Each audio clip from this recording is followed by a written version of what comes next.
Mataram ശുഭ്രജോത്സ്ന പുളകിതയാമിനി ഗുല്ലകുസുമിത ദ്രുമദല ശോഭിനി Suhasini സുമധുരഭാഷിണി സുഖദാം വരദാം Mataram Vande Mataram Vande Mataram. BJP Chadayamangalam നിയോജകമണ്ഡലം convention Sreepadmam ബാലസ് celebration നടക്കുന്നു. അതിൻ്റെ തത്സമയ സംപ്രേഷണത്തിലേക്ക് പ്രേക്ഷകർക്ക് സ്വാഗതം. യോഗത്തിന് സ്വാഗതം പറയുന്നതിന് വേണ്ടി ചിത്ര മണ്ഡലം പ്രസിഡന്റ് ലക്ഷ്മി പ്രസാദ്. യോഗത്തിൻ്റെ അധ്യക്ഷൻ, മറ്റ് പ്രവർത്തകർ, ഇന്നിവിടെ നടക്കുന്ന ശില്പശാല സജീവമാകുന്നത് ശില്പശാലയാണ്. ഈ ശില്പശാലയിൽ നമ്മുടെ പ്രധാനമന്ത്രി നരേന്ദ്രമോദിജി കഴിഞ്ഞ 5 വർഷമായി നടപ്പിലാക്കിയ പ്രവർത്തനങ്ങളും നടപ്പിലാക്കേണ്ട പ്രവർത്തനങ്ങളെ കുറിച്ചുള്ള ഒരു ശില്പശാലയാണ് ഇവിടെ നടക്കുന്നത്. ഈ ശില്പശാലയെ അധ്യക്ഷനായ ചടയമംഗലം മണ്ഡലം പ്രസിഡന്റ് ജയകുമാർ ചേട്ടനെ ഈ യോഗത്തിലേക്ക് സ്വാഗതം ചെയ്യുന്നു. ഈ യോഗം ഉദ്ഘാടനം ചെയ്യുന്നതിനെത്തിയ നമ്മുടെ ഒന്നാമത്തെ സെഷൻ കൈകാര്യം ചെയ്യുന്നതും ആയ നമ്മുടെ ഉദ്ഘാടകനായ നമ്മുടെ മൈക്കൽ തോമസ് ചേട്ടനെ ഈ യോഗത്തിലേക്ക് സ്വാഗതം ചെയ്യുന്നു.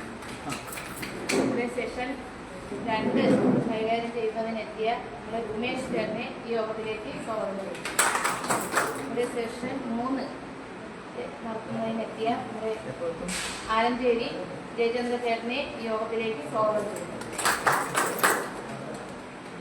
നമ്മുടെ മറ്റു വേദികളിലുള്ള നമ്മുടെ മുൻ ജില്ലാ സെക്രട്ടറിയായ ഷാൽ ചേട്ടനെ ഈ യോഗത്തിലേക്ക് സ്വാഗതം ചെയ്യുന്നു. വിജയകുമാർ ചേട്ടനെ ഈ യോഗത്തിലേക്ക് സ്വാഗതം ചെയ്യുന്നു. കിരൺ ചേട്ടനെ ഈ യോഗത്തിലേക്ക് സ്വാഗതം ചെയ്യുന്നു. മറ്റ് പാർട്ടിയിലെ മണ്ഡലം ഭാരവാഹികൾ, പഞ്ചായത്ത് സമിതി പ്രസിഡന്റുമാർ, ജനറൽ സെക്രട്ടറിമാർ, മറ്റ് മുതിർന്ന പ്രവർത്തകർ, മറ്റ് ഈ യോഗത്തിലെത്തിയ എല്ലാവർക്കും ഒറ്റവാക്കിൽ സ്വാഗതം പറഞ്ഞുകൊണ്ട്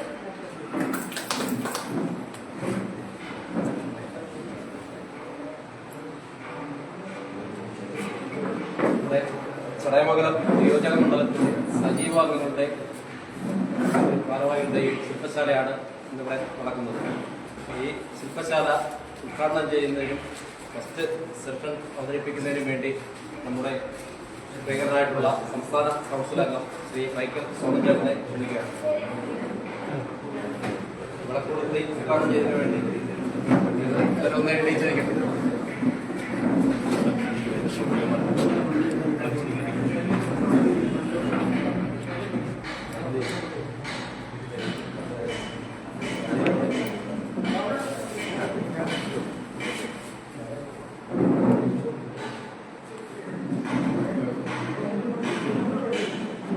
ഓഫ് ചെയ്യണം.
ബഹുമാന്യനായിട്ടുള്ള ഈ യോഗത്തിന്റെ അധ്യക്ഷൻ പാർട്ടിയുടെ ചടയമംഗലം മണ്ഡലം പ്രസിഡന്റ് ജയകുമാർ, അതുപോലെ ഈ ഇഫക്റ്റീവ് മെമ്പർമാരുടെ യോഗത്തിൽ നമ്മൾ ക്ലാസുകൾ എടുക്കാൻ വേണ്ടി വന്നിട്ടുള്ള ഉമേഷ് ജി, ആലഞ്ചേരി ജയചന്ദ്രൻ ചേട്ടൻ, അതുപോലെ ഷാരു, അതുപോലെ നമ്മുടെ സോഷ്യൽ മീഡിയയുടെ ദക്ഷിണ മേഖലയുടെ പ്രസിഡന്റായിട്ടുള്ള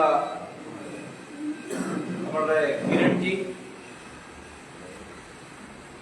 വിജയമോഹൻ സാർ, മറ്റ് ബഹുമാന്യരായിട്ടുള്ള മണ്ഡലം ജനറൽ സെക്രട്ടറിമാർ, മണ്ഡലത്തിന്റെ ഭാരവാഹികൾ, പഞ്ചായത്ത് പ്രസിഡന്റുമാർ, ജനറൽ സെക്രട്ടറിമാർ, ഗ്രാമപഞ്ചായത്ത് അംഗങ്ങൾ, മറ്റ് ഇഫക്റ്റീവ് അംഗങ്ങൾ. നമുക്കറിയാം, ഒരു പ്രത്യേകിച്ചുള്ള ഒരു കണക്കെടുപ്പിലേക്ക് പോകുന്നില്ല. ചടയമംഗലത്ത് നിന്നും 54 പേരാണ് ഇഫക്റ്റീവ് മെമ്പർമാർ ഇവിടെ പങ്കെടുക്കേണ്ടത്.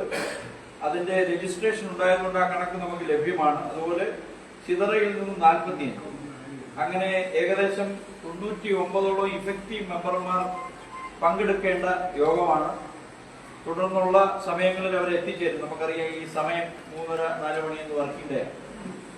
അപ്പോ നേരിട്ട് വിഷയത്തിലേക്ക് കടക്കുകയാണ്. കാരണം ഇതുപോലെ തന്നെ പുനലൂർ നിയോജക മണ്ഡലത്തിന്റെ പരിപാടി ഇന്ന് ഏരൂരിൽ വെച്ച് കിടക്കുകയാണ്. അവിടെ എല്ലാം ക്ലാസ് എടുക്കേണ്ട അധ്യാപകരാണ് ഈ ഇവിടെ ഇരിക്കുന്ന 3-4 പേര്. അപ്പോ ഇതിന്റെ ഔദ്യോഗികമായിട്ടുള്ള ഉദ്ഘാടനം നിർവഹിച്ചതായി പ്രഖ്യാപിച്ചുകൊണ്ട് എന്റെ സെഷനിലേക്ക് കടക്കുകയാണ്. ഞാൻ എടുക്കുന്ന സെഷൻ എന്ന് പറയുന്നത് BJPയുടെ തെരഞ്ഞെടുപ്പ് വിജയങ്ങളും സംഘടനാപരമായിട്ടുള്ള വളർച്ചയും. ഭാരതീയ ജനതാ പാർട്ടി നോട്ട് ചെയ്യണം. നമുക്ക് അറിഞ്ഞുകൂടാത്ത കാര്യങ്ങൾ നോട്ട് ചെയ്യണം. അതുപോലെ തന്നെ നമുക്കിതെല്ലാം സെർച്ച് ചെയ്ത് കഴിഞ്ഞാൽ നമുക്ക് ഗൂഗിളിൽ കിട്ടും, ഇല്ലെങ്കിൽ യൂട്യൂബിൽ സെർച്ച് ചെയ്ത് കഴിഞ്ഞാൽ BJPയുടെ എല്ലാ ചരിത്രങ്ങളും നമുക്ക് കിട്ടും. ഇത് നമ്മുടെ വിരൽത്തുമ്പിലാണ് ഈ കാര്യങ്ങൾ. പക്ഷേ ഇത് നമ്മളെ ഒന്ന് ഓർമ്മപ്പെടുത്തുകയാണ്. പുതിയൊരു സംഘടനാ വർഷത്തിലേക്ക് പുതിയൊരു കമ്മിറ്റിയിലേക്ക് കടക്കുകയാണ്. ആ കമ്മിറ്റിയുടെ പ്രവർത്തനം ഊർജിതമാക്കുന്നതിനുള്ള ഇഫക്റ്റീവ് മെമ്പർമാരുടെ യോഗമാണ് ഇവിടെ നടക്കുന്നത്. ഏറ്റവും കൂടുതൽ ആക്റ്റീവായിട്ട് ഇഫക്റ്റീവായിട്ട് പ്രവർത്തിക്കേണ്ട ആൾക്കാരുടെ യോഗമാണ് ഈ ചടയമംഗലം നിയോജക മണ്ഡലത്തിലെ ഇവിടെ നടക്കുന്നത്. അപ്പോ നമ്മുടെ പാർട്ടിയെ സംബന്ധിച്ച്, ഭാരതീയ ജനതാ പാർട്ടിയെ സംബന്ധിച്ച് നിങ്ങൾക്ക് എല്ലാവർക്കും അറിയാം. ആ പാർട്ടിയുടെ ആശയം ഉൾക്കൊള്ളുന്നത് രാഷ്ട്രമീമാംസ, അതായത് രാഷ്ട്രീയ രംഗത്ത് ഈ പാർട്ടി ആവിർഭാവം ചെയ്യുന്നത് ഏത് തത്വസംഹിതയുടെ അടിസ്ഥാനത്തിൽ, ഏത് സംഘടനയെ പിന്തുടർന്നുകൊണ്ടാണ് എന്ന് നമുക്ക് എല്ലാവർക്കും അറിയാം. 1925 ഒരു വിജയദശമി ദിനത്തിൽ തുടങ്ങിയിട്ടുള്ള രാഷ്ട്രീയ സ്വയംസേവക സംഘം എന്ന് പറയുന്ന പ്രസ്ഥാനം 100 വർഷം തികയ്ക്കുന്ന വേളയിലാണ് നാം ഇന്ന് ഇതിനെ സംബന്ധിച്ച് ചിന്തിക്കുന്നതിന് വേണ്ടി, അതിന്റെ രാഷ്ട്രീയ കക്ഷിയായിട്ടുള്ള ഭാരതീയ ജനതാ പാർട്ടിയെ സംബന്ധിച്ച് മനസ്സിലാക്കുന്നതിന് വേണ്ടി ഇവിടെ ഒത്തുകൂടിയിട്ടുള്ളത്. രാഷ്ട്രീയ സ്വയംസേവക സംഘത്തിന്റെ ആദ്യ സർസംഘചാലകന് ശേഷം രണ്ടാമത്തെ സർസംഘചാലകായിട്ടുള്ള മാധവ സദാശിവ ഗോൾവക്കർ വരുന്നു. ഭാരതീയ തത്വസംഹിത അനുസരിച്ച്, ആദർശ സംഹിത അനുസരിച്ച് നമുക്ക് രാഷ്ട്രീയ രംഗത്ത് പിടിമുറുക്കിയാൽ മാത്രമേ നാം ഉദ്ദേശിക്കുന്ന മാറ്റം ഈ രാജ്യത്ത് കൊണ്ടുവരാൻ പറ്റൂ എന്നുള്ളതിന്റെ അടിസ്ഥാനത്തിലാണ് രണ്ടാമത്തെ സർസംഘചാലകായിട്ടുള്ള ഗുരുജി ചിന്തിച്ചു, നാം ശാഖയെടുത്തും ദക്ഷയാനം അടിച്ചു പോയാൽ സമൂഹത്തിൽ മാറ്റം വരുത്താൻ കഴിയുകയില്ല. ഭാരതം ഒരു ജനാധിപത്യ രാഷ്ട്രമാണ്. ആ ജനാധിപത്യ രാഷ്ട്രത്തിലെ യജമാനന്മാർ എന്ന് പറയുന്ന ജനങ്ങളാണ്. അവരുടെ മനസ്സിലേക്ക് കടന്നു ചെല്ലുന്ന പ്രസ്ഥാനമായി ഒരു രാഷ്ട്രീയ പ്രസ്ഥാനം നമുക്ക് വേണമെന്നുള്ള ചിന്തയുടെ അടിസ്ഥാനത്തിലാണ് 1951 BJPയുടെ ആദ്യ രൂപമായിട്ടുള്ള ജനസംഘം എന്ന് പറയുന്ന പ്രസ്ഥാനത്തിന് രൂപം കൊടുക്കുന്നത്. അതിനുവേണ്ടി ഗുരുജി ചുമതലപ്പെടുത്തുന്ന രാഷ്ട്രീയ നേതാക്കൾ ശ്യാമപ്രസാദ് മുഖർജിയും അതുപോലെ തന്നെ ദീനദയാൽ ഉപാധ്യായജിയുമാണ്. നമുക്കറിയാം, 1951 രൂപം കൊണ്ട ജനസംഘം എന്ന് പറയുന്ന പ്രസ്ഥാനം BJPയുടെ ആദ്യ രൂപമാണ്. ആ ജനസംഘം എന്ന് പറയുന്ന പ്രസ്ഥാനത്തിന്റെ ആദ്യ രൂപമായിട്ടുള്ള BJPയുടെ ആദ്യ രൂപമായിട്ടുള്ള ആ ജനസംഘം ഏറ്റെടുത്തിട്ടുള്ള വിഷയം മുതിർന്ന കാര്യകർത്താക്കളും ഇപ്പോൾ ചുമതലയിൽ വന്നിട്ടുള്ള കാര്യകർത്താക്കൾക്കും അറിയാം. കാശ്മീർ വിഷയമാണ് ആദ്യമായി ഏറ്റെടുത്തത്. ജനസംഘം രൂപീകരിച്ചപ്പോൾ തന്നെ കാശ്മീരിന്റെ പ്രത്യേക പദവി എടുത്തു കളയണം എന്ന് തന്നെയാണ് നമ്മളുടെ അഭിപ്രായം. അതിന്റെ അടിസ്ഥാനത്തിലാണ് ഒരു രാജ്യത്ത് 2 പതാക പാടില്ല, 2 ഭരണഘടന പാടില്ല. देश में 2 चंडा नहीं चलेगा, 2 निशान नहीं चलेगा, 2 നിയമം പാടില്ല, 2 പതാക പാടില്ല എന്ന് പറഞ്ഞുകൊണ്ടാണ് ശ്യാമപ്രസാദ് മുഖർജി, നമ്മളുടെ ബിജെപിയുടെ ആദ്യ രൂപമായിട്ടുള്ള ജനസംഘത്തിന്റെ സ്ഥാപക നേതാക്കളായിട്ടുള്ള ശ്യാമപ്രസാദ് മുഖർജിയും അതുപോലെ ദീനദയാൽ ഉപാധ്യായും 10,000-കണക്കിന് പ്രവർത്തകരുമായിട്ട് കാശ്മീർ ചലോ എന്ന് പറയുന്ന ആന്തോളൻ എന്ന് പറയുന്ന ആ സമരം ഏറ്റെടുത്തുകൊണ്ടാണ് കാശ്മീരിലേക്ക് പോയത്. പിന്നീട് ശ്യാമപ്രസാദ് മുഖർജിക്ക് എന്ത് സംഭവിച്ചു എന്ന് നമുക്കറിയാം. ഷേഖ് അബ്ദുള്ളയുടെ ജയിലിൽ നെഹ്റുവിന്റെ പിന്തുണയോടുകൂടി വെള്ളം ചോദിക്കുമ്പോൾ സിമന്റ് ഉരുട്ടി അണ്ണാക്കിലേക്ക് ഇട്ടുകൊടുത്തുകൊണ്ട് ഈ കോൺഗ്രസുകാർ ജനസംഘത്തിന്റെ സ്ഥാപക നേതാവായിട്ടുള്ള ശ്യാമപ്രസാദ് മുഖർജിയെ കാശ്മീരിലെ ജയിലിൽ കൊല്ലുകയാണ് ചെയ്തത്. ജനസംഘം, ബിജെപിയുടെ ആദ്യ രൂപമായിട്ടുള്ള ജനസംഘത്തിന്റെ സ്ഥാപക നേതാവിനെ അവിടെ കൊല്ലുകയാണ്. ആദ്യമായിട്ട് കോൺഗ്രസ് ഇതര പ്രധാനമന്ത്രിയെ ഇന്ത്യയിൽ സൃഷ്ടിക്കുന്നതിന് കഴിഞ്ഞിട്ടുള്ളത് ജനസംഘം എന്ന് പറയുന്ന പ്രസ്ഥാനമാണ്. ആ ജനസംഘം സിംഗിളായിട്ടല്ല അതിനെ നേരിട്ടത്, കോൺഗ്രസിനെ നേരിട്ടത്. അത് ജനസംഘം അതുപോലെ സമാന മനസ്കരായിട്ടുള്ള പാർട്ടികൾ എല്ലാവരും കൂടി 1975 മുതൽ 77 വരെ നിലനിന്നിരുന്ന അടിയന്തരാവസ്ഥക്കെതിരെ പ്രവർത്തിച്ചുകൊണ്ട് ജനതാ പാർട്ടി എന്ന് പറഞ്ഞ ഒരു പാർട്ടി ഉണ്ടാക്കി. ജനസംഘം കൂടി അതിൽ ലയിക്കുകയാണ് ചെയ്തത്.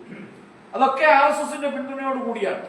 അങ്ങനെ ആ ജനസംഘം 75 മുതൽ 77 വരെ അടിയന്തരാവസ്ഥ കാലത്ത് ജനതാ പാർട്ടിയായി രൂപപ്പെടുകയാണ്. ആ ജനതാ പാർട്ടിയായി രൂപപ്പെടുമ്പോൾ 77-ൽ ജനറൽ ഇലക്ഷൻ വരികയാണ്. ആ ജനറൽ ഇലക്ഷനിൽ കോൺഗ്രസിനെ ജനതാ പാർട്ടി തോൽപ്പിക്കുന്നു. അങ്ങനെയാണ് ആദ്യമായി കോൺഗ്രസ് ഇതര പ്രധാനമന്ത്രി മൊറാർജി ദേശായി 1977-ലാണ് അധികാരത്തിൽ വരുന്നത്. കാരണമായത് ജനസംഘം ഉൾപ്പെടുന്ന ജനതാ പാർട്ടി ഉൾപ്പെടുന്ന മുന്നണി സംവിധാനത്തിന്റെ അടിസ്ഥാനത്തിലാണ് മൊറാർജി പ്രധാനമന്ത്രിയാകുന്നത്. അതിന്റെ കാലാവധി, ആ ഗവൺമെന്റിൽ 2 മന്ത്രിമാരുണ്ടായിരുന്നു, ലാൽകൃഷ്ണ അദ്വാനിജിയും അടൽ ബിഹാരി വാജ്പേയി. അടൽ ബിഹാരി വാജ്പേയി വിദേശകാര്യ വകുപ്പ് മന്ത്രിയായിരുന്നു എങ്കിൽ ലാൽകൃഷ്ണ അദ്വാനിജി വാർത്താ വിതരണമായിരുന്നു അന്നത്തെ വകുപ്പ്.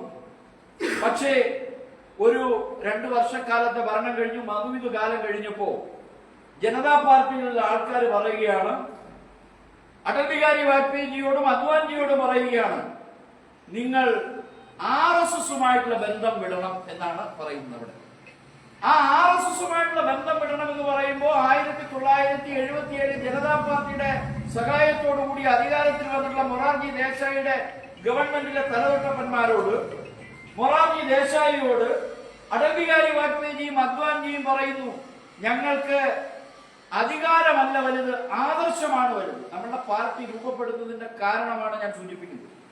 77-ൽ അധികാരത്തിൽ വന്നിട്ടുള്ള ആദ്യത്തെ കോൺഗ്രസ് ഇതര പ്രധാനമന്ത്രി മൊറാർജി ദേശായി പറയുകയാണ്, അടൽ ബിഹാരി വാജ്പേയിജിയോടും അദ്വാനിജിയോടും പറയുകയാണ്, നിങ്ങൾ അധികാരം വിട്ടൊഴിയണം, ഇല്ലെങ്കിൽ നിങ്ങൾ RSSുമായിട്ടുള്ള ബന്ധം വിച്ഛേദിക്കണം.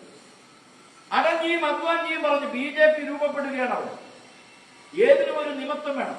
ആ നിമിത്തം എന്ന് പറയുന്നത് RSSുമായിട്ടുള്ള ബന്ധം ആരുപേക്ഷിക്കണം, അടൽജിയും അതുപോലെ അദ്വാനിജിയും ഉപേക്ഷിക്കണം എന്ന് പറഞ്ഞപ്പോ മുഴുവൻ സമയ പ്രചാരകന്മാരായിട്ടുള്ള അവർ പറഞ്ഞു, ഞങ്ങൾക്ക് വിദേശകാര്യ വകുപ്പ് മന്ത്രി പദവി അല്ല വരും, ഞങ്ങൾക്ക് വാർത്താ വിതരണ പ്രക്ഷേപണ വകുപ്പ് മന്ത്രി അല്ല പദവി, ഇതായിരിക്കുന്നു, ഞങ്ങൾ RSSുമായിട്ടുള്ള ബന്ധം സുദൃഢമായി ഊട്ടി ഉറപ്പിക്കുകയാണ് എന്ന് പറഞ്ഞുകൊണ്ട് ജനതാ പാർട്ടി ഉപേക്ഷിച്ചുകൊണ്ട് മൊറാർജി ദേശായിക്കുള്ള പിന്തുണ പിൻവലിച്ചുകൊണ്ട് 1980 ഏപ്രിൽ 6-ാം തീയതി നമ്മുടെ മുംബൈയിലെ ശിവാജി പാർക്കിൽ BJP രൂപപ്പെടുകയാണ്. നമ്മൾ നോട്ട് ചെയ്യണം, 1980 ഏപ്രിൽ 6-ാം തീയതിയാണ് BJP രൂപപ്പെട്ടത്. പുതുതായി പാർട്ടിയിലേക്ക് വന്നിട്ടുള്ള ആൾക്കാർ പാർട്ടിയുടെ ഇനി വരുന്ന അവസരങ്ങളിലൊക്കെ ചോദിക്കും, BJP എന്നാണ് രൂപീകരിക്കുന്നത്. നമ്മുടെ ഏപ്രിൽ 6 നമുക്കറിയാം. ഇപ്പോ നമ്മളെല്ലാവരും വീടുകളിൽ പതാക ഉയർത്തിയതാണ്. അപ്പൊ 1980 ഏപ്രിൽ 6-ാം തീയതി മുംബൈയിലെ ശിവാജി പാർക്കിൽ ഭാരതീയ ജനതാ പാർട്ടി രൂപപ്പെടും. ആ ഭാരതീയ ജനതാ പാർട്ടിയുടെ ആദ്യ പരീക്ഷണം, നമ്മുടെ രാഷ്ട്രീയ പാർട്ടിയാകുമ്പോൾ എന്ത് ആദർശമായാലും എന്ത് പ്രവർത്തനമായാലും അത് ഇലക്ഷനിൽ പ്രതിഫലിക്കണം. 1980 രൂപപ്പെട്ട പാർട്ടി കേവലം 4 വർഷം ഭാരതീയ ജനതാ പാർട്ടി ഇന്നത്തെ ഹരിത കുങ്കുമ പതാകയും അതുപോലെ തന്നെ താമര മുദ്രയിൽ അങ്കിതമായിട്ടുള്ള പതാകയുമായി ആദ്യത്തെ പ്രസിഡന്റായിട്ടുള്ള അടൽ ബിഹാരി വാജ്പേയിയുടെ നേതൃത്വത്തിൽ ആദ്യത്തെ ജനറൽ ഇലക്ഷനെ നമ്മൾ നേരിടുകയാണ് 1984. 1980 പാർട്ടി രൂപീകരിക്കുന്നു. 84 നടന്നിട്ടുള്ള ലോക്സഭാ തെരഞ്ഞെടുപ്പിൽ നമുക്ക് കിട്ടിയ സീറ്റ് 2 സീറ്റ്. 2 ലോക്സഭാ സീറ്റുകളാണ്. നമ്മൾ ഇപ്പൊ പഠിക്കുന്ന വിഷയം തിരഞ്ഞെടുപ്പ് വിജയങ്ങളാണ്. ഏതൊരു വിജയവും പരാജയത്തിൽ നിന്ന് പാഠങ്ങൾ ഉൾക്കൊണ്ടുകൊണ്ടായിരിക്കണം എന്നുള്ളതാണ് സത്യം. 1984 80 രൂപം കൊണ്ട പാർട്ടി 84 നടന്ന ലോക്സഭാ തെരഞ്ഞെടുപ്പിൽ 2 സീറ്റിലെ വിജയിച്ചോളൂ. അന്നത്തെ എംപിമാർ നമ്മൾ തെറ്റിദ്ധരിക്കരുത്, അടൽ ബിഹാരി വാജ്പേയിജിയും അദ്വാനിജിയും അല്ല അന്നത്തെ എംപിമാർ. അന്നത്തെ എംപിമാർ AK പട്ടേൽ, ജംഗ റെഡ്ഡി ഇവരായിരുന്നു BJPയുടെ ആദ്യത്തെ തിരഞ്ഞെടുക്കപ്പെട്ട, BJP എന്ന് പറയുന്ന പേര് മത്സരിച്ചപ്പോൾ തിരഞ്ഞെടുക്കപ്പെട്ട ആദ്യത്തെ എംപിമാർ AK പട്ടേലും ജംഗ റെഡ്ഡിയുമാണ്. ആ പേര് നമ്മൾ നോട്ട് ചെയ്യണം. ആദ്യമായി ദേശീയ തലത്തിൽ അംഗീകാരം കിട്ടി ഭാരതീയ ജനതാ പാർട്ടിക്ക് വേണ്ടി ലോക്സഭയിലേക്ക് കടന്നു ചെന്നിട്ടുള്ള 2 പേരാണ് AK പട്ടേൽ ആൻഡ് ജംഗ റെഡ്ഡി. അവര് 84 കടന്നു ചെല്ലുന്നത്. 2 എംപിമാരേ ഉള്ളൂ. അന്ന് അവരെ കളിയാക്കി. അന്നവരെ അതിഭയങ്കരമായിട്ടാണ് കോൺഗ്രസിന്റെ ആൾക്കാർ കളിയാക്കിയത്. അതായത് ജനസംഘത്തിനോടുള്ള വിരോധമുണ്ട്, ജനതാ പാർട്ടിയോടുള്ള വിരോധമുണ്ട്. അവർ എഴുന്നേൽക്കുമ്പോൾ സംസാരിക്കാൻ പോലും അനുവദിക്കാത്ത കോൺഗ്രസ്സുകാരുണ്ടായിരുന്നു, കളിയാക്കുന്ന കോൺഗ്രസ്സുകാരുണ്ടായിരുന്നു. അന്ന് നമുക്ക് ലഭിച്ച പെർസെന്റേജ് ഓഫ് വോട്ട് എന്ന് പറയുന്നത് 7.74% വോട്ടാണ് BJPക്ക് 1984 ലോക്സഭാ തെരഞ്ഞെടുപ്പിൽ ലഭിച്ചത്. 2 എംപിമാർ മാത്രമേ ഉണ്ടായിരുന്നുള്ളൂ. 2 എംപിമാർ. പാർട്ടി രൂപീകരിച്ച് 4 വർഷം കഴിഞ്ഞപ്പോൾ നടന്നിട്ടുള്ള തെരഞ്ഞെടുപ്പിലാണ്. പക്ഷേ 89 കഥ മാറുകയാണ്. 89 അയോധ്യ വിഷയം ഏറ്റെടുത്തുകൊണ്ട് പാർട്ടി മുന്നോട്ട് പോവുകയാണ്. 1989 നടന്നിട്ടുള്ള ലോക്സഭാ തെരഞ്ഞെടുപ്പ്, 84 ശേഷം 5 വർഷം കഴിഞ്ഞ് 89 നടന്നിട്ടുള്ള തെരഞ്ഞെടുപ്പിൽ 83 ലോക്സഭാ സീറ്റുകൾ ഭാരതീയ ജനതാ പാർട്ടി സ്വന്തമാക്കി. 83 ലോക്സഭാ സീറ്റുകൾ. പക്ഷെ ആ 83 ലോക്സഭാ സീറ്റുകൾ നമ്മൾ നേടിയെടുക്കുമ്പോ 4.4% വോട്ട് മാത്രമേ നമുക്ക് വർദ്ധിച്ചിട്ടുള്ളൂ. 11.36% വോട്ടേ ഭാരതീയ ജനതാ പാർട്ടിക്ക് ലഭിച്ചിട്ടുള്ളൂ 1989. അന്ന് 83 ലോക്സഭാ സീറ്റുകൾ ഭാരതീയ ജനതാ പാർട്ടിക്ക് ലഭിച്ചു. തെരഞ്ഞെടുപ്പ് വിജയങ്ങളാണ് നമ്മുടെ വിഷയം. മറ്റു വിഷയങ്ങൾ, BJPയുടെ ഭരണപരിഷ്കാരങ്ങൾ, വികസന നേട്ടങ്ങൾ, ഇതൊക്കെ തന്നെ നമുക്ക് അടുത്ത സെക്ഷൻ ഉണ്ടാവും. ഇത് നമ്മൾ ഓടിച്ചു പോവുകയാണ്. 89 83 ലോക്സഭാ സീറ്റുകൾ ലഭിച്ചു. പിന്നീട് 91 വരികയാണ്. 90 അയോധ്യയിലേക്ക്, അതായത് സോമനാഥ ക്ഷേത്രത്തിൽ നിന്നും അയോധ്യയിലേക്കുള്ള രഥയാത്ര നമുക്ക് എല്ലാവർക്കും ഓർമ്മയുണ്ട്. അതിനെ ലാലു പ്രസാദ് യാദവ് സമസ്തിപൂർ എന്ന് പറയുന്ന പ്രദേശത്ത് വെച്ച് പിടിച്ചുകെട്ടുകയാണ്. ആ പിടിച്ചുകെട്ടിയപ്പോൾ ഇന്ത്യയുടെ രാഷ്ട്രീയ ചിത്രം മാറുകയാണ്. 91 120 ലോക്സഭാ സീറ്റുകൾ ഭാരതീയ ജനതാ പാർട്ടി നേടി. 89 2 വർഷം കഴിഞ്ഞപ്പോൾ വീണ്ടും തെരഞ്ഞെടുപ്പാണ്.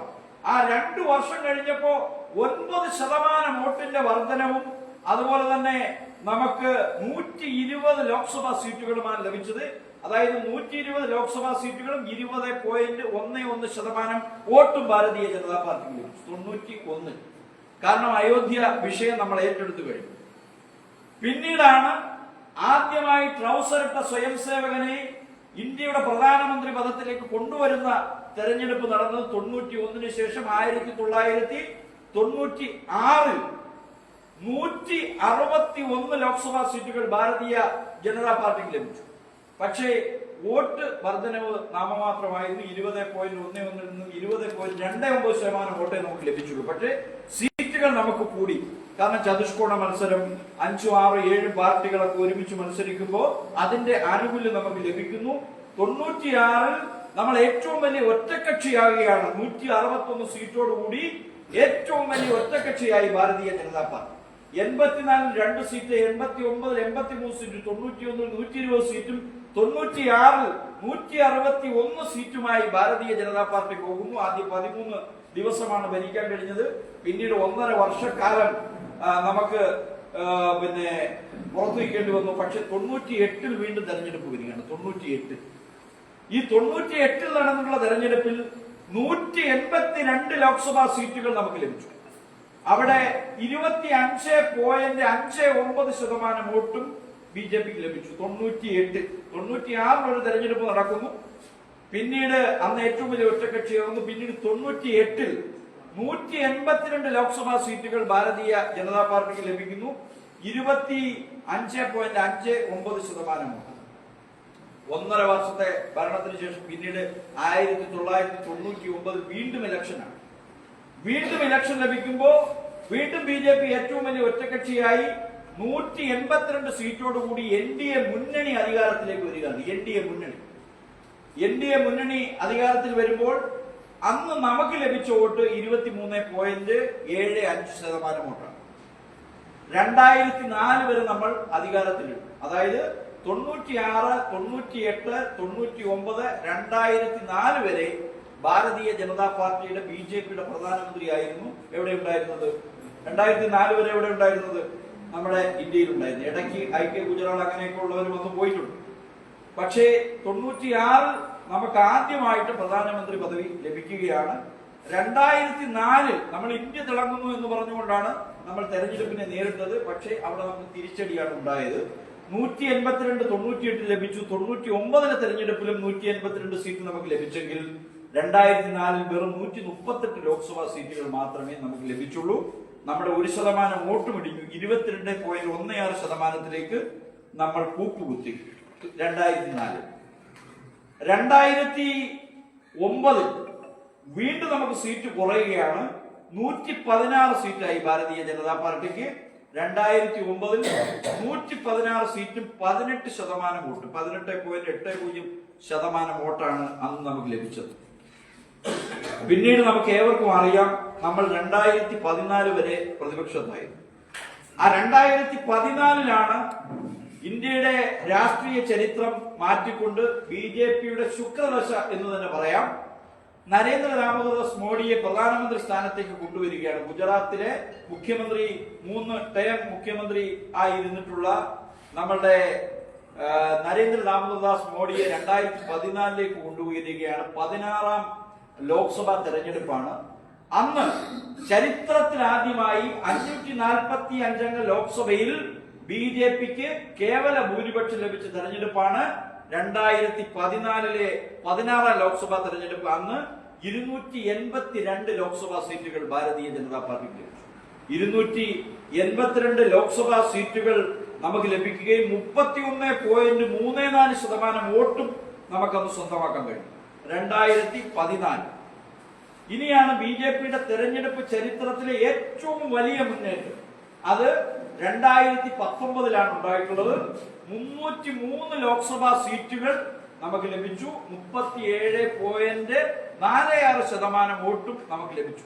അപ്പോ BJPയുടെ തെരഞ്ഞെടുപ്പ് വിജയങ്ങളെ പറ്റി നമ്മൾ സംസാരിക്കുമ്പോൾ 84-ൽ 2 ലോക്സഭാ സീറ്റുകൾ ഉണ്ടായിരുന്ന പാർട്ടി, 2014 കേവല ഭൂരിപക്ഷം നേടിയ പാർട്ടി, 282 സീറ്റ് നേടിയ പാർട്ടി.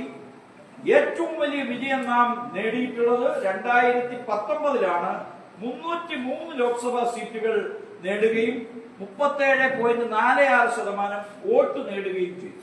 അത് 2019 ഏറ്റവും വലിയ, ലോകത്തിലെ ഏറ്റവും വലിയ രാഷ്ട്രീയ പാർട്ടിയായി മാറുന്നതിനും നമുക്ക് സാധിച്ചതും ഈ 2019, 2020 ആ കാലഘട്ടത്തിലാണ്.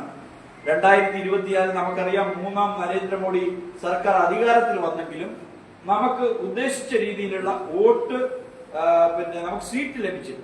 അതായത് 240 സീറ്റ് മാത്രമേ നമുക്ക് ലഭിച്ചുള്ളൂ. അതിനുള്ള കാരണം നമുക്കറിയാം, എല്ലാവരും ഒരുമിക്കുകയാണ്. BJPക്കെതിരെ ഈ ഇന്ത്യ മുന്നണി എന്ന് പറയുന്ന ഒരു മുന്നണി രൂപീകരിച്ചുകൊണ്ട് അവര് നമ്മളെ മറച്ചിടാൻ വേണ്ടിയുള്ള വലിയ ശ്രമം നടത്തി. പക്ഷേ പിടിച്ചു നിന്നത് BJPയുടെ 240 സീറ്റുകൾ. NDA മുന്നണിക്ക് വേണ്ടി BJP 240 സീറ്റും 36.56% വോട്ടും. ഇത്രയും വലിയ എതിർപ്പുണ്ടെങ്കിലും ആ കടുത്ത എതിർപ്പിനെ അവഗണിച്ചുകൊണ്ട്, അതിനെ അതിജീവിച്ചുകൊണ്ട് 240 ലോക്സഭാ സീറ്റുകൾ നേടിക്കൊണ്ട് ഇന്ന് നമ്മുടെ മുന്നണി അധികാരത്തിലാണ്. നമുക്കിന്ന് 305ഓളം MPമാരുടെ പിന്തുണയോടുകൂടി നാം അധികാരത്തിലിരിക്കുന്നു. ഇതാണ് BJPയുടെ തെരഞ്ഞെടുപ്പ് വിജയങ്ങളെ സംബന്ധിച്ചുള്ള ഒരു ചെറിയ ചിത്രം. ഇനി 2 സെക്ഷൻ കൂടിയുണ്ട്.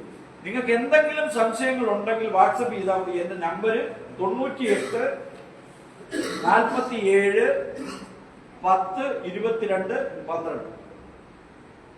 BJP രൂപീകരിച്ചതിന് ശേഷം 1, 2, 3, 4, 5, 6, 7, 8, 9, 10, 11 തിരഞ്ഞെടുപ്പുകളെ നമ്മൾ നേരിടും. പക്ഷേ ഈ പാർട്ടി ഇപ്പോഴും പിടിച്ചു നിൽക്കുന്നത്, അല്ലെങ്കിൽ ഈ പാർട്ടി 3-ാം ടേമിലും അധികാരത്തിൽ വരുന്നത് എന്ന് പറഞ്ഞാൽ ഇതൊരു വ്യക്തി അധിഷ്ഠിതമായിട്ടുള്ള പാർട്ടിയാണ്.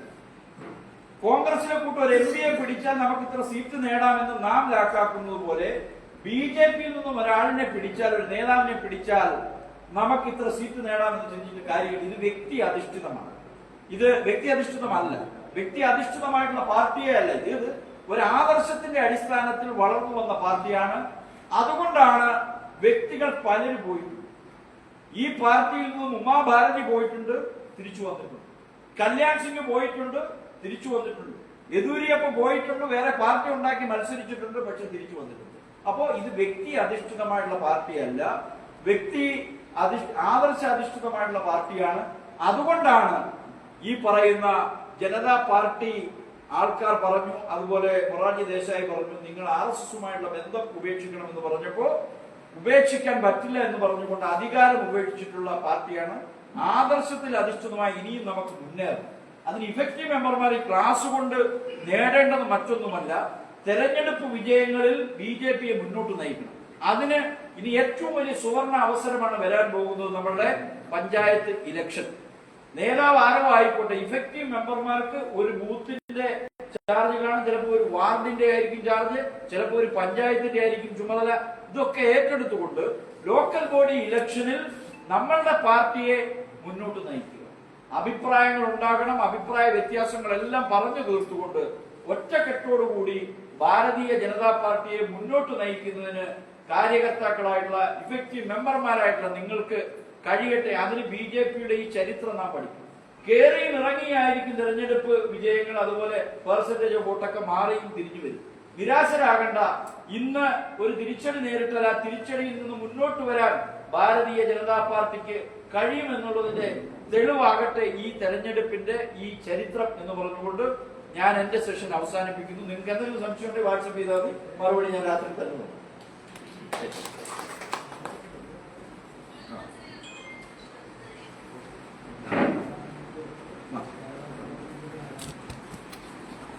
ശരി,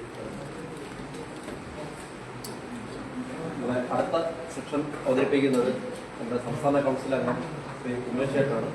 ഉമേഷ് ചേട്ടൻ്റെ വിഷയം വികസിത ഭാരതത്തിന് വേണ്ടി കഴിഞ്ഞ 10 വർഷങ്ങളായി പ്രധാനമന്ത്രി നരേന്ദ്രമോദിജി ചെയ്ത പ്രവർത്തനങ്ങൾ എന്നുള്ളതാണ് വിഷയം.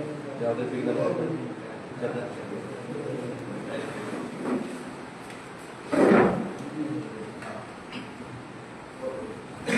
നമ്മുടെ ഈ കൺവെൻഷന്റെ ഏറെ ബഹുമാന്യനായ അധ്യക്ഷൻ ശ്രീ ജയകുമാർ, പാർട്ടിയുടെ ചുമതല മണ്ഡലം പ്രസിഡന്റ് ശ്രീമതി ലക്ഷ്മി, പാർട്ടിയുടെ സംസ്ഥാന കൗൺസിൽ അംഗം വിഷയം അവതരിപ്പിച്ച സോമൻജി, നമ്മുടെ മുൻ ജില്ലാ സെക്രട്ടറി ഷാലു, ശ്രീ ആലഞ്ചേരി ജയന്തി, ജയമോഹൻ സാർ, കിരൺ, മണ്ഡലം ജനറൽ സെക്രട്ടറിമാരടക്കമുള്ള ആളുകൾ. നമ്മുടെ സംഘടനാ തെരഞ്ഞെടുപ്പ് കഴിഞ്ഞതിന് ശേഷം പാർട്ടിയുടെ സജീവ അംഗങ്ങളായിട്ടുള്ള ചുമതലക്കാരുടെ പ്രവർത്തകരുടെ ഒരു കൺവെൻഷനാണ് നിശ്ചയിച്ചത്. കഴിഞ്ഞ കുറച്ച് ദിവസങ്ങളായി ദേശീയ തലത്തിൽ നടന്നു വരുന്ന പാർട്ടിയുടെ സ്ഥാപക ദിനാചരണത്തിന്റെ ഭാഗമായിട്ടാണ് ഈ കൺവെൻഷൻ നിശ്ചയിച്ചത്. ഏപ്രിൽ മാസം 6-ാം തീയതി സ്ഥാപക ദിനത്തിൽ നമ്മളെല്ലാവരും വീടുകളിൽ പതാക ഉയർത്തി, പൊതുസ്ഥലങ്ങളിലും പാർട്ടി ഓഫീസുകളിലും പതാക ഉയർത്തി, അതുപോലെ പാർട്ടിയുടെ നിർദ്ദേശമുണ്ടായിരുന്ന എല്ലാ ബൂത്തുകളിലും നമ്മുടെ സ്ഥാപക ദിനാചരണം കൺവെൻഷനുകളായി നടത്തണമെന്ന്. മറ്റൊരു പരിപാടി എന്ന നിലയ്ക്കാണ് സജീവ അംഗങ്ങളുടെ ഇത്തരം മണ്ഡലതലത്തിലുള്ള കൺവെൻഷനുകൾ നിശ്ചയിച്ചത്. ഇനിയും അനുബന്ധമായി ചില പരിപാടികൾ നമ്മുടെ സ്ഥാപക ദിനാചരണവുമായി ബന്ധപ്പെട്ട് വരുന്നുണ്ട്. കേന്ദ്ര ചുമതലപ്പെട്ട ആളുകൾ വിശദീകരിക്കും. ഈ സ്ഥാപക ദിനാചരണത്തിന്റെ കൺവെൻഷനിൽ പ്രധാനപ്പെട്ട 2-3 വിഷയങ്ങൾ നമ്മുടെ സജീവ അംഗങ്ങളുടെ മുന്നിൽ വെക്കാനാണ് പാർട്ടി നിർദ്ദേശിച്ചത്. അതിലൊരു വിഷയം നമ്മുടെ സ്റ്റേറ്റ് കൗൺസിൽ അംഗം സോമൻജിയുടെ വിശദമായി പ്രതിപാദിച്ചു. നമുക്കറിയാം, രണ്ടാമതായി പ്രതിപാദിക്കേണ്ട വിഷയം നമ്മുടെ രാജ്യത്ത് കഴിഞ്ഞ 10 വർഷം കൊണ്ട് പ്രധാനമന്ത്രി നരേന്ദ്രമോദി നടപ്പിലാക്കിയിട്ടുള്ള വികസനക്കുറിച്ച്, വികസിത ഭാരതം എന്ന് പറയുന്ന ഒരു സങ്കല്പത്തെ സംബന്ധിച്ച്, ആ സങ്കല്പത്തെ സംബന്ധിച്ച് വികസിത ഭാരതം എന്ന് പറയുന്ന ഒരു വിഷയത്തെ കുറിച്ച് സംസാരിക്കുമ്പോൾ അതിൽ പ്രധാനമന്ത്രിയുടെ ഒരു സംഭാവനയെ കുറിച്ച് പറയാതെ പോകാൻ നിർവാഹം. നമ്മുടെ രാജ്യത്ത് കഴിഞ്ഞ 10 വർഷക്കാലമായി 11 വർഷക്കാലമായി ഉണ്ടായിട്ടുള്ള എല്ലാ മാറ്റങ്ങളുടെയും അടിസ്ഥാനം നമ്മുടെ രാജ്യത്തെ നയിക്കുന്ന പ്രധാനമന്ത്രിയുടെ ഇച്ഛാശക്തി ഒന്ന് മാത്രമാണ്. നമ്മുടെ രാജ്യത്തൊരു ഭരണമാറ്റം ഉണ്ടായി. UPA ഗവൺമെന്റ് 10 വർഷം ഭരിച്ച അഴിമതി കൊണ്ട് ഈ രാജ്യത്ത് വലിയ പ്രശ്നങ്ങളുണ്ടായി. ജനങ്ങൾ ആ അഴിമതി ഭരണത്തെ മടുത്തുകൊണ്ടാണ് നമ്മുടെ NDA ഗവൺമെന്റ് അധികാരത്തിൽ. ആ ഗവൺമെന്റ് അധികാരത്തിൽ വന്നതിന് ശേഷം നമ്മുടെ പരമ്പരാഗതമായ രാഷ്ട്രീയ സങ്കല്പങ്ങളെ, വികസന സങ്കല്പങ്ങളെ എല്ലാം മാറ്റിമറിക്കുകയാണ്. നമ്മുടെ രാജ്യത്ത് തുടർന്നു വരുന്ന പരമ്പരാഗതമായ സാമ്പത്തിക നയങ്ങൾ, പരമ്പരാഗതമായ നയതന്ത്ര രീതികൾ, പരമ്പരാഗതമായിട്ടുള്ള വികസന സങ്കല്പങ്ങൾ, ഇതിലെല്ലാം അടിസ്ഥാനപരമായ മാറ്റം വരുത്തിയത് നരേന്ദ്രമോദി. തീർച്ചയായിട്ടും നരേന്ദ്രമോദിയാണ് നമ്മുടെ വികസനത്തിന്റെ ബ്രാൻഡ് അംബാസഡർ. നമ്മുടെ രാജ്യത്തിന് ഇന്ന് ഏതെങ്കിലും തരത്തിലുള്ള മുന്നേറ്റം ഉണ്ടായിട്ടുണ്ടെങ്കിൽ പ്രധാനമന്ത്രിയുടെ സംഭാവന വളരെ വലുതാണ്. അതിൽ ഏറ്റവും പ്രധാനം ശക്തനായ ഒരു പ്രധാനമന്ത്രി, ഒരു രാഷ്ട്രനായകൻ ഇന്ത്യക്കുണ്ട് എന്നുള്ളതാണ് ഏറ്റവും പ്രധാനപ്പെട്ട വിഷയം. നമ്മുടെ പ്രധാനമന്ത്രിയുടെ ശക്തമായ നിലപാടുകൾ, അദ്ദേഹത്തിന്റെ സുശക്തമായ വികസന കാഴ്ചപ്പാടുകൾ, അത് ലോക രാജ്യങ്ങൾക്കെല്ലാം അനുകരണീയമാണ്. നമുക്കറിയാം, ഇപ്പൊ അമേരിക്കയിലൊക്കെ പ്രസിഡന്റ് തെരഞ്ഞെടുപ്പ് നടക്കുമ്പോൾ നമ്മുടെ നാട്ടിലെ പോലെ പോസ്റ്ററിങ്ങും കവരപ്രസംഗങ്ങളും മാത്രമാണ്. അവിടുത്തെ പ്രസിഡന്റ് തെരഞ്ഞെടുപ്പ് സമയത്ത് ആ പ്രസിഡന്റുമാരുടെ കഴിവുകളെ സംബന്ധിച്ച് മനസ്സിലാക്കാൻ, അവരുടെ ആശയങ്ങളെ സംവദിക്കുവാനുള്ള പരിപാടികളൊക്കെയാണ്. അതിലൊക്കെ അവർ പരിശോധിക്കപ്പെടുന്ന ധാരാളം കാര്യങ്ങളുണ്ട്. അവരുടെ വികസന സ്വപ്നങ്ങൾ, അവർക്ക് രാഷ്ട്രത്തെക്കുറിച്ചുള്ള സങ്കല്പമല്ല അവർ ജനങ്ങളുടെ മുന്നിൽ വെക്കും. അതോടൊപ്പം തന്നെ അവരുടെ ശരീരഭാഷ, അവരുടെ ശാരീരിക ക്ഷമത, നമ്മുടെ നാട്ടിൽ നിന്ന് രാഷ്ട്രീയത്തിൽ അതിപ്പോൾ അത്രയും ആയിട്ടില്ല. അവരുടെ ശാരീരിക ക്ഷമത, അവരുടെ ശരീരഭാഷയൊക്കെ അമേരിക്കയിലെ ജനങ്ങൾ മതിപ്പുവരുന്നു. അവരുടെ പ്രസിഡന്റ് നടന്നു വന്നാൽ അദ്ദേഹത്തിന്റെ ചലനങ്ങൾ, അദ്ദേഹത്തിന്റെ സമീപനം, ഇതൊക്കെ അവർ രാജ്യത്തിന്റെ ഒരു സ്വത്തായിട്ടാണ് കണക്കാക്കുന്നത്. നമ്മുടെ രാജ്യത്ത് അങ്ങനെ രാഷ്ട്രീയ സങ്കല്പം നരേന്ദ്രമോദി പ്രധാനമന്ത്രി ആകും വരെ ഉണ്ടായിരുന്നു. നമ്മുടെ പ്രധാനമന്ത്രിയെ സംബന്ധിച്ച്, രാഷ്ട്രനായകന്മാരെ സംബന്ധിച്ച് അങ്ങനെ സങ്കല്പത്തിൽ ഉണ്ടായിരുന്നു. ഇന്നൊരു പ്രധാനമന്ത്രി എങ്ങനെ ആയിരിക്കണമെന്ന് ചോദിച്ചാൽ നമ്മുടെ ചരിത്രം രേഖപ്പെടുത്താൻ പോകുന്ന നരേന്ദ്രമോദിയെ പോലെ ആയിരിക്കണം. അദ്ദേഹത്തിന്റെ ശരീരഭാഷ, അദ്ദേഹത്തിന്റെ സമീപനങ്ങളെല്ലാം തന്നെ ഒരു ഉത്തമനായ പ്രധാനമന്ത്രി, ലക്ഷണമൊത്തൊരു പ്രധാനമന്ത്രിയുടെ ഭാഷയാണ്. അപ്പോൾ ആ നരേന്ദ്രമോദി കൊണ്ടുവന്ന വികസനമാണ് കഴിഞ്ഞ 11 വർഷക്കാലം കൊണ്ട് ഭാരതത്തെ ലോകത്തിലെ ഏറ്റവും വലിയൊരു ശക്തിയായി. നമുക്കറിയാം, വികസനത്തിന്റെ അളവുകൾ പലതാണ്. പ്രധാനമായിട്ടും ഒരു രാജ്യം ലോകത്തിലെ ഏറ്റവും വലിയ ശക്തി എന്ന് പറയുമ്പോൾ ഇന്നത്തെ നിലയ്ക്ക് പ്രധാനമായിട്ടും 2 കാര്യം. സൈനികമായ അവരുടെ സംഘടിത ശക്തിയാണ്, സൈനിക ശക്തി എത്രത്തോളം ഉള്ളതാണ്. അതുപോലെ സാമ്പത്തികമായി എത്ര വലിയ ശക്തിയാണ്. ഇതൊക്കെയാണ് പൊതുവിൽ പരിശോധിക്കപ്പെടുന്നത്. ലോകത്തിലെ സൈനിക ശക്തി എന്ന നിലയ്ക്ക് നമ്മൾ വളരെ ഒരു കരുത്തുറ്റ രാഷ്ട്രമാണ്. ഏഷ്യയിലെ 3ാമത്തെ സൈനിക ശക്തിയായിട്ട് അറിയപ്പെടുന്ന ഭാരതമാണ്. സൈനികരുടെ എണ്ണത്തിലും ആയുധങ്ങളുടെ കാര്യത്തിലും ബഡ്ജറ്റിൽ സൈനിക കാര്യങ്ങൾക്ക് വേണ്ടി ചെലവഴിക്കുന്ന കാര്യത്തിലൊക്കെ നമ്മൾ 3ാമത്തെ ശക്തിയാണ്. സാമ്പത്തിക കാര്യത്തിൽ കഴിഞ്ഞ 11 വർഷം കൊണ്ട് നമ്മൾ ധാരാളം മുന്നോട്ട് പോയി. വികസനത്തിന് പ്രധാനപ്പെട്ട വിഷയമാണ് സാമ്പത്തികമായ ഒരു മുന്നേറ്റം ഉണ്ടാക്കുന്നത്. ഒരു കാലത്ത് ബ്രിട്ടനായിരുന്നു നമ്മളെക്കാൾ മുന്നിൽ നിന്നിരുന്ന സാമ്പത്തിക ശക്തികളിലൊന്നും. ആ ബ്രിട്ടനെ മറികടന്നുകൊണ്ടാണ് അടുത്ത കാലത്ത് ഇന്ത്യ ലോകത്തിലെ 5ാമത്തെ സാമ്പത്തിക ശക്തിയായി വന്നത്. അതൊരു മധുരമായ പ്രതികാരത്തിൽ കൂടിയാണ്. നമ്മളെ അടക്കി ഭരിച്ചിരുന്ന ഒരു കോളനിയാക്കി ഭരിച്ചിരുന്ന ഒരു സാമ്രാജ്യത്വ ശക്തിയെ, അതിനെ പിന്തള്ളിക്കൊണ്ടാണ് നമ്മുടെ രാജ്യം 5ാമത്തെ സാമ്പത്തിക ശക്തിയായിട്ട് വരുന്നത്. 5ാമത്തെ സാമ്പത്തിക ശക്തിയായിട്ട് വരുന്ന പറയുമ്പോൾ ഏതെല്ലാം മേഖലകളിൽ ആ വികസനത്തിന്റെ പ്രകടമായ മാറ്റങ്ങൾ കാണും. നമുക്കറിയാം, ഇപ്പോൾ ഡിജിറ്റൽ വിപ്ലവത്തിന്റെ കാലഘട്ടമാണ്. നമ്മുടെ രാജ്യത്തെ ഡിജിറ്റൽ മേഖലയിൽ വലിയ പുരോഗമനം ഉണ്ടായിക്കഴിഞ്ഞു. സാങ്കേതിക വിദ്യ ഒരു രാജ്യത്തിന്റെ വളർച്ചയിൽ പ്രധാനപ്പെട്ട ഒന്നാണ്. നമ്മൾ സാങ്കേതിക കാര്യങ്ങൾ ഒരു കാലത്ത് നമ്മുടെ രാജ്യം പിന്നാക്കമായിരുന്നു എന്ന് പറയപ്പെട്ടു. ഇപ്പൊ ജപ്പാനും അമേരിക്കയും ഒക്കെ അങ്ങനെ ഉള്ള വലിയ രാജ്യങ്ങളായിരുന്നു സാങ്കേതിക വിദ്യയിൽ മുന്നിൽ നിന്നു. ഇന്ന് നമ്മുടെ രാജ്യം സാങ്കേതിക വിദ്യയിൽ വളരെ മുന്നിലാണ്. പ്രത്യേകിച്ചും ഡിജിറ്റൽ സാങ്കേതിക വിദ്യയിൽ നമ്മൾ വളരെ മുന്നിലാണ്. നമുക്കറിയാം, നമ്മുടെ രാജ്യത്ത് മൊബൈൽ ഫോണിന്റെ ആവിർഭാവം ഉണ്ടാകുന്നത് അടൽ ബിഹാരി വാജ്പേയിയുടെ ഗവൺമെന്റ് സമയത്താണ്. അക്കാലത്ത് വലിയ വിപ്ലവമാണ്. മൊബൈൽ ഫോൺ ഉണ്ടാകുന്ന പറഞ്ഞാൽ വലിയ വിപ്ലവകരമായ മാറ്റം നമ്മുടെ രാജ്യത്തുണ്ടായി. പിന്നീട് ഇന്റർനെറ്റിന്റെ വ്യാപനം ഉണ്ടായി.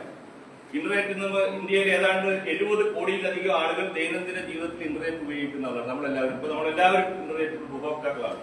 ഈ ഇരിക്കുന്ന നിമിഷങ്ങളിൽ പോലും ഇന്റർനെറ്റ് നമ്മൾ പലപ്പോഴും ഉപയോഗിക്കുന്നു, ഇടയ്ക്കിടയ്ക്ക് നെറ്റ് ഓൺ ചെയ്യുന്നത് ഉപയോഗിക്കുന്നു. അതുപോലെ തന്നെ ഡിജിറ്റൽ പേയ്മെന്റുകൾ, സാമ്പത്തിക വ്യവഹാരത്തിന് ഡിജിറ്റൽ പേയ്മെന്റ് കൊണ്ടുവന്ന വലിയ വിപ്ലവകരമായ മാറ്റമാണ്.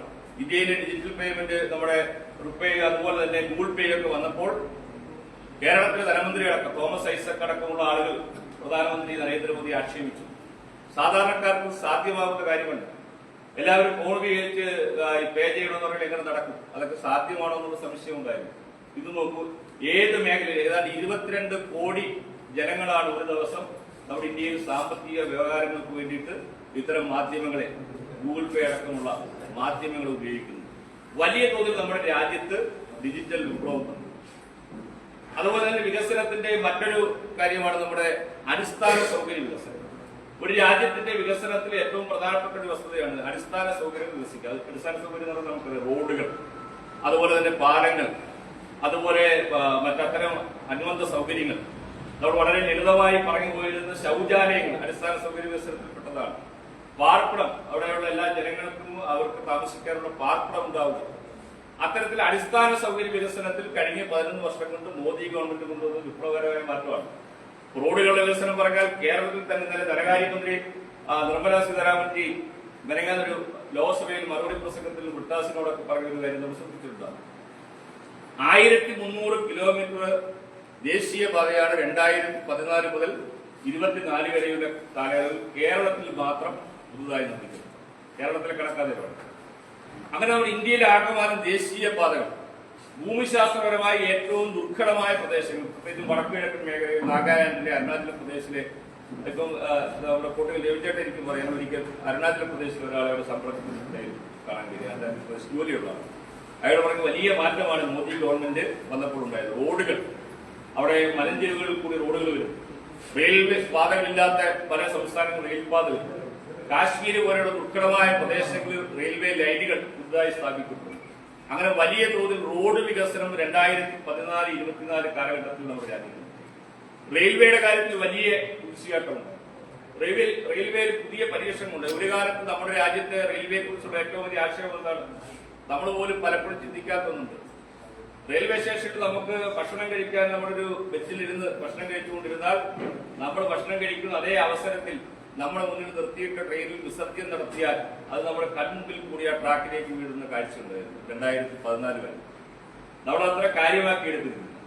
ഒരു വികസിത രാജ്യത്തിന് അല്ലെങ്കിൽ ഒരു പുതുമയുള്ള രാജ്യത്തിനും പുരോഗതിയുള്ള രാജ്യത്തിനും ഒരിക്കലും അംഗീകരിക്കാൻ കഴിയാത്ത, കാണാൻ കഴിയാത്ത കാഴ്ചയാണ് നമ്മുടെ രാജ്യത്ത് 2014 വരെ ഉണ്ടായിരുന്നത്. ഒരേ സമയത്ത് യാത്രക്കാർ പ്ലാറ്റ്ഫോമിൽ ഇരുന്ന് ഭക്ഷണം കഴിക്കുമ്പോൾ അവരുടെ തൊട്ടുമുന്നിലുള്ള റെയിൽ പാളത്തിൽ വിസർജ്യ വസ്തു വീഴുന്നത് കാണേണ്ടി വരുന്ന അത്രയും ഒരു ഗതികെട്ട റെയിൽ സംവിധാനമാണ് നമ്മുടെ നാട്ടിലുണ്ട്. ഇന്നിപ്പോ വന്ദേ ഭാരതിലൊക്കെ യാത്ര ചെയ്യുന്ന ആൾക്കാർക്ക് വലിയ തോതിൽ ഈ അടിസ്ഥാന സൗകര്യ മേഖലയിൽ വികസനം, റെയിൽവേയിലും റോഡിന്റെ കാര്യത്തിലും അതേപോലെ നമ്മുടെ മറ്റെല്ലാ മേഖലകളിലും, പാർപ്പിടത്തിന്റെ കാര്യത്തിലും, ശൗചാലയത്തിന്റെ കോടിക്കണക്കിന് ആളുകൾക്കാണ് ശൗചാലയം നമ്മുടെ രാജ്യത്ത് നിർമ്മിച്ചു നൽകപ്പെട്ടത് ഈ 10 വർഷം. ഒരു കാലത്ത് നമുക്ക് ഉത്തരേന്ത്യൻ സംസ്ഥാനങ്ങളിലേക്ക് യാത്ര ചെയ്താൽ ട്രെയിനിൽ നിന്ന് കാണാൻ കഴിയും രാവിലെ കപ്പും വെള്ളമൊക്കെ ആയിട്ട് വിസർജനത്തിന് നടത്താൻ വേണ്ടിയിട്ട് അവരുടെ പ്രാഥമിക ആവശ്യങ്ങൾക്ക് വേണ്ടിയിട്ട് സ്ത്രീകളടക്കമുള്ള, അമ്മമാരടക്കമുള്ള ആളുകൾ റെയിൽവേ ട്രാക്കിന്റെ അരികത്തൊക്കെ ഇരിക്കും. ഇന്ന് നമ്മുടെ രാജ്യത്ത് ആ കാഴ്ച കാണാൻ സാധ്യമല്ല. നമ്മുടെ എല്ലാ പ്രദേശത്തും ശൗചാലയങ്ങൾ എത്തിക്കുന്നു. പ്രധാനമന്ത്രി ആവാസ് യോജന വഴി കോടിക്കണക്കിന് വീടുകൾ നമ്മുടെ രാജ്യത്തെത്തിക്കുന്നു. ഇങ്ങനെ അടിസ്ഥാന സൗകര്യ വികസനത്തിന്റെ കാര്യത്തിൽ നമ്മുടെ രാജ്യം വലിയ തോതിൽ മുന്നേറി കഴിഞ്ഞ വർഷമാണ് കഴിഞ്ഞ 10 വർഷം.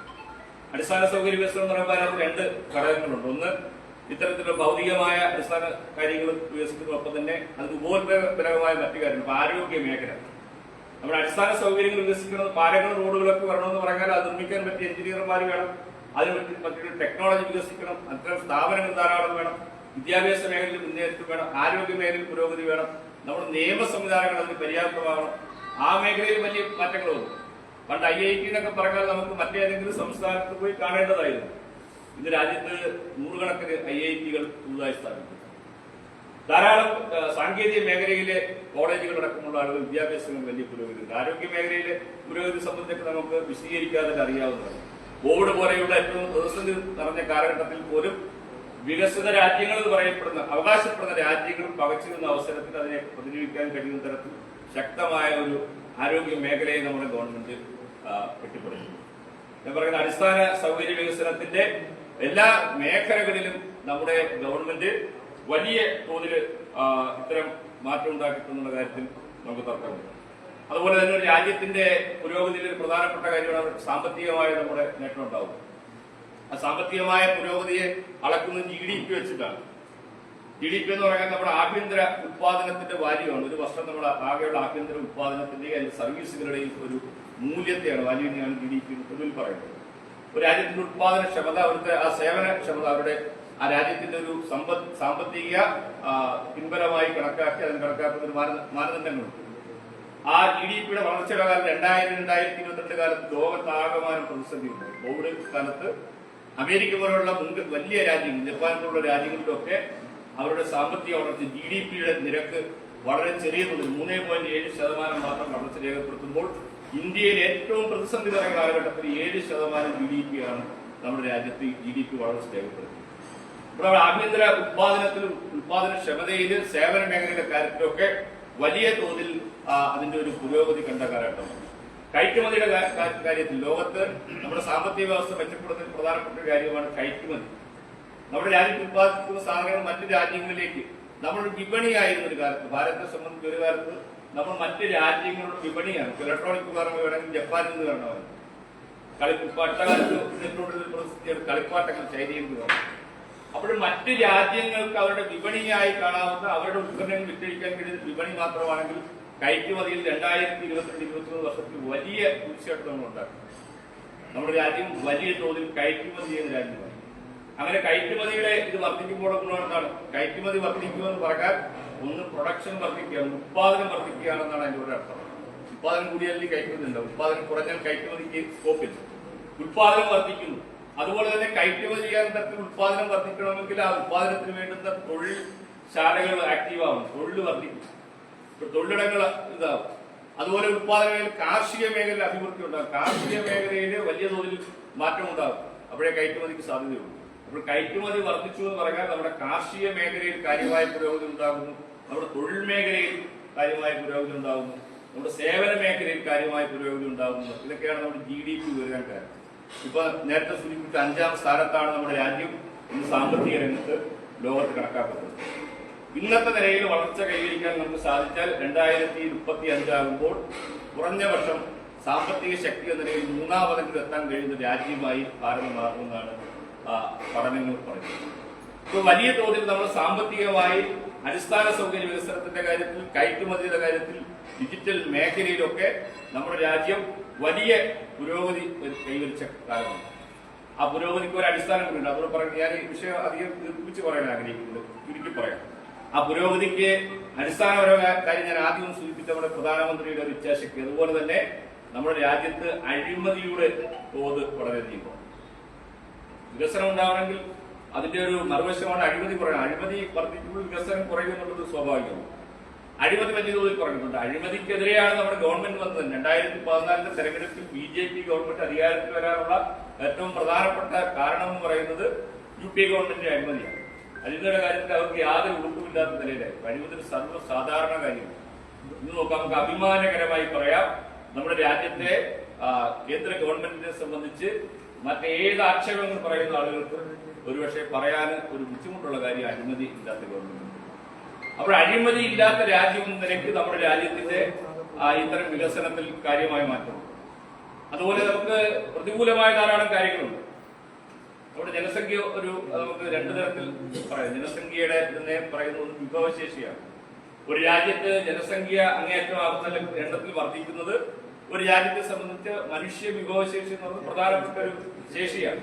നമുക്ക് മറ്റെല്ലാ വിഭവങ്ങളും പോലെ പ്രധാനപ്പെട്ട വിഭവമാണ് മനുഷ്യ വിഭവശേഷി. ആ നിലയ്ക്ക് ഇന്ന് ഇന്ത്യ ചൈനയോടൊപ്പം അല്ലെങ്കിൽ ചൈനയേക്കാൾ കഴിഞ്ഞിരിക്കും. പക്ഷെ അതിനൊരു മറുവശം കൂടി, അത് ക്രൈസിസ് കൂടി. എങ്ങനെയാണ് ആ മനുഷ്യ വിഭവശേഷിയെ ശരിയായി വിനിയോഗിക്കാൻ കഴിയാത്ത പക്ഷം അത്രയും മനുഷ്യരുടെ ആവശ്യങ്ങൾ നിർവഹിക്കാൻ ഗവൺമെന്റിന് കഴിയാതെ വരുമ്പോൾ ദാരിദ്ര്യം ഉണ്ടാവും, തൊഴിലില്ലായ്മ ഉണ്ടാവും, അരാജകത്വം ഉണ്ടാവും, മറ്റു പല പ്രശ്നങ്ങളും ഉണ്ടാവും. അങ്ങനെ അതിന് മാനേജ് ചെയ്യുന്നുള്ള ചെറിയ കാര്യം. ലോകത്തിലെ ഏറ്റവും വലിയ ജനസംഖ്യയുള്ള രാജ്യം ഇന്ത്യ എന്ന് പറയുമ്പോൾ അത് നമുക്ക് അഭിമാനകരമാണ്, ആരോഗ്യകരമാണെന്ന് പറയുമ്പോൾ അതിന് വലിയൊരു പ്രശ്നമുള്ളത് ആ ജനസംഖ്യയെ മാനേജ് ചെയ്യും എന്നുള്ള വലിയൊരു പ്രതിസന്ധി കൂടി നമുക്ക്. അതിനെയാണ് വളരെ ലളിതമായിട്ട് നമ്മുടെ രാജ്യത്തെ ഇന്നത്തെ ഭരണാധികാരികൾ നരേന്ദ്രമോദി ഗവൺമെന്റ് അതിനെ കൈകാര്യം ചെയ്യുന്നു. ഇത്തരത്തിൽ എല്ലാ മേഖലയിലും നമ്മുടെ രാജ്യത്തിന്റെ അടിസ്ഥാനപരമായ വികസന മേഖലയിലും എല്ലാത്തിനും വലിയ തോതിൽ ഒരു പുരോഗമനം ഉണ്ടാക്കിയിട്ടുള്ള 10 വർഷങ്ങളാണ് 2014 മുതൽ 2020. അപ്പോൾ സൈനിക മേഖലയിലെ കാര്യങ്ങൾ നമുക്കറിയാം. പ്രതിരോധ മേഖലയിൽ മുൻപൊന്നുമില്ലാത്ത തരത്തിൽ അഭിമാനകരമായ നേട്ടമാണ്. ഒരു രാജ്യത്തെയും ശത്രു രാജ്യത്തെയും ഭയക്കാത്ത തരത്തിൽ നമ്മൾ പ്രതിരോധ മേഖല ശക്തി.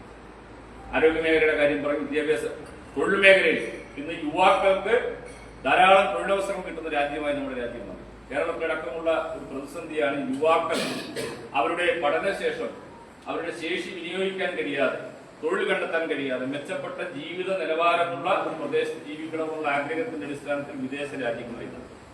നമ്മുടെ ശേഷിയാണ്, നമ്മുടെ രാജ്യത്തിന്റെ വലിയൊരു സമ്പത്താണ് പോകുന്നത്. രാജ്യത്തിന് വിഭവശേഷിയാണ്, ബുദ്ധിയുള്ള ആളുകൾ, മറ്റെല്ലാ തരത്തിലും കഴിവുകളുള്ള യുവത്വം. അവരവരുടെ യുവത്വത്തെ ചെലവഴിക്കാൻ വേണ്ടി കാനഡയിലും ഒക്കെ പോയി മറ്റു രാജ്യങ്ങളിൽ പോയി അവരുടെ പഠിച്ച അവരുടെ എല്ലാ വിവരങ്ങളും വിദ്യാഭ്യാസവും അവിടെ ചെലവഴിക്കും. അതിൽ പ്രത്യേകിച്ചും കേരളത്തിലൊക്കെ ആ പ്രതിസന്ധി കൂടുതലാണ്.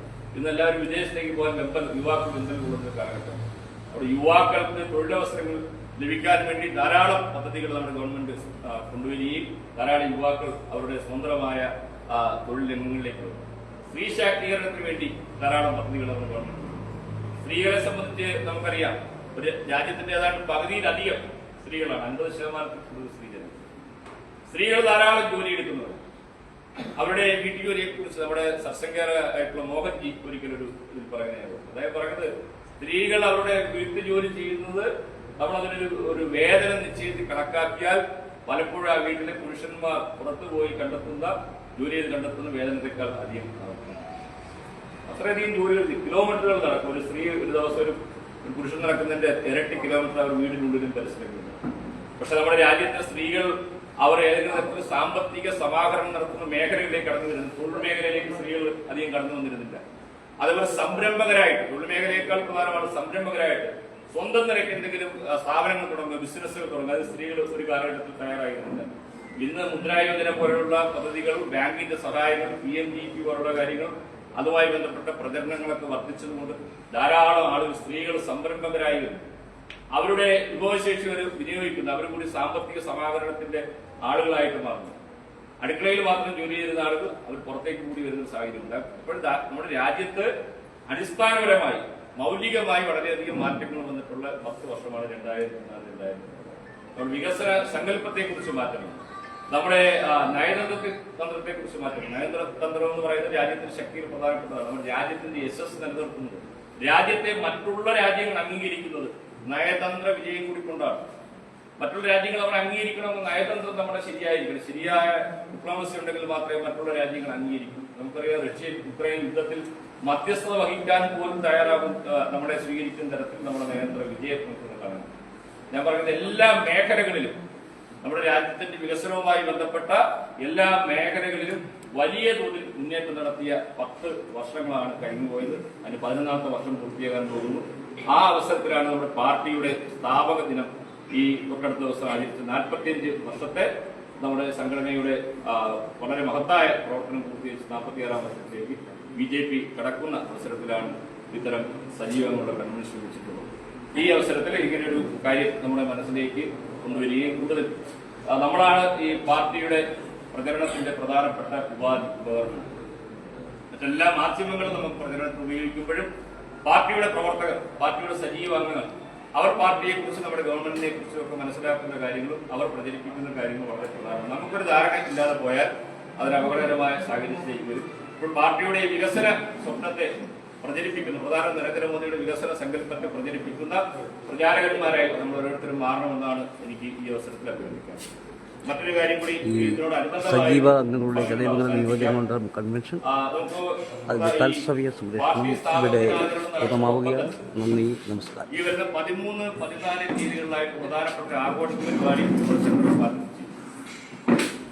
ഡോക്ടർ ഭീംറാവു അംബേദ്കറുടെ ജയന്തി. നമുക്കറിയാം, അത് ഇത്തവണ ഒരു പ്രത്യേകതയുണ്ട്. അംബേദ്കർ ജയന്തി ആദ്യമായി കേന്ദ്ര ഗവൺമെന്റ് സ്ഥാപനങ്ങൾക്ക് ഔദ്യോഗികമായി അവധി ഈ വർഷം മുതൽ ഏപ്രിൽ 14 നടക്കുക. നമ്മുടെ രാജ്യത്തെ പിന്നാക്ക വിഭാഗങ്ങൾ, അടിച്ചമർത്തപ്പെട്ട വിഭാഗങ്ങളുടെ രക്ഷകനായിരുന്നു ഡോക്ടർ അംബേദ്കർ.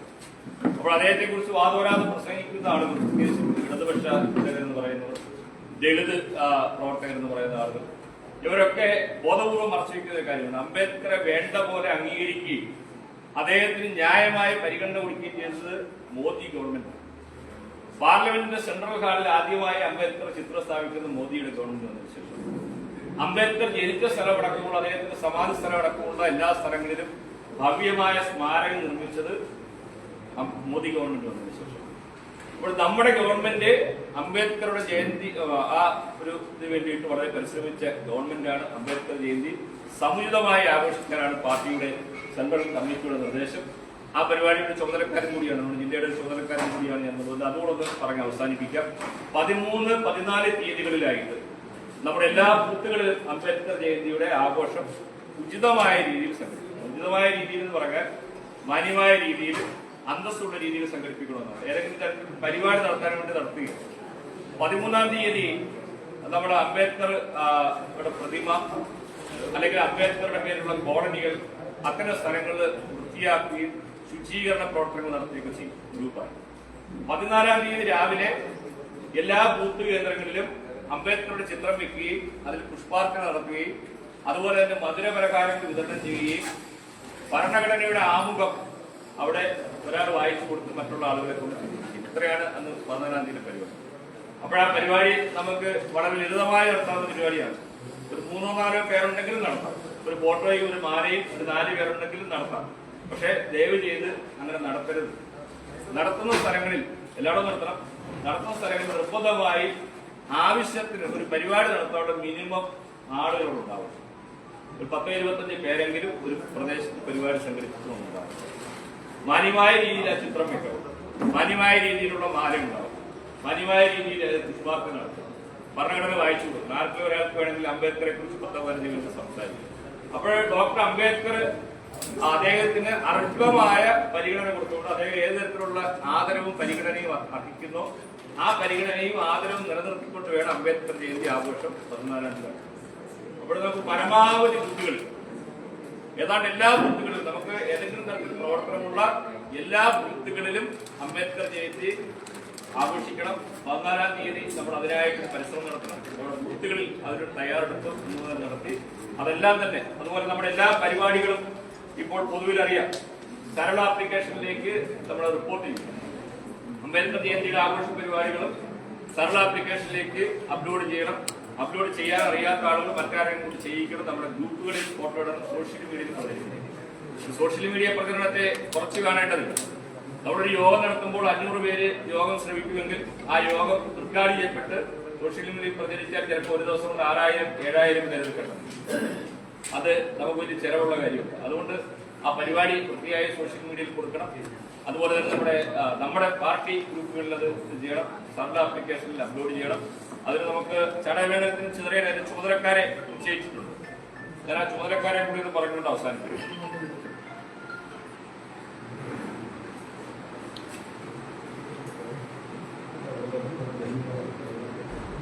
ചടയമേള മണ്ഡലത്തില് അതിന്റെ കൺവീനറായിട്ട് സിനു ഇളമാട്, മണ്ഡലം ജനറൽ സെക്രട്ടറിയാണ് ഈ പരിപാടിയുടെ കാര്യങ്ങൾ ശ്രദ്ധിക്കേണ്ടത്.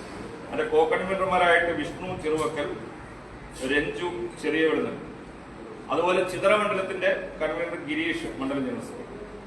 കോ കൺവീനർമാർ സന്തോഷ്, അനീഷ്, മണ്ഡലം വൈസ് പ്രസിഡന്റ്, മണ്ഡലം സെക്രട്ടറി.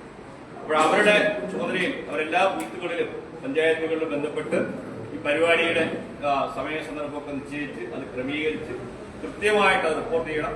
നാളെ ഈ ചുമതലക്കാരുടെയും മണ്ഡലം പ്രസിഡന്റുമാരുടെ ഒരു യോഗം നാളെ വൈകിട്ട് 4 മണിക്ക് കൊട്ടാരക്കര മണ്ഡല ഓഫീസിൽ വെച്ച് നടക്കുന്നുണ്ട്. മണ്ഡലം പ്രസിഡന്റും നിശ്ചയിക്കപ്പെട്ട സബ് കമ്മിറ്റി അംഗങ്ങളും ആ യോഗത്തിൽ കൂടി പങ്കെടുക്കണം. അപ്പൊ അംബേദ്കർ ജയന്തി കൂടി നമുക്ക് വിപുലമായി ആചരിക്കാൻ കഴിയണമെന്ന് മാത്രം പറഞ്ഞുകൊണ്ട് അനുവദിക്കപ്പെട്ട സമയം അവസാനിച്ചിരിക്കുന്നു. ഈ പരിപാടിയിൽ പങ്കെടുത്ത എല്ലാവർക്കും അഭിവാദ്യങ്ങൾ.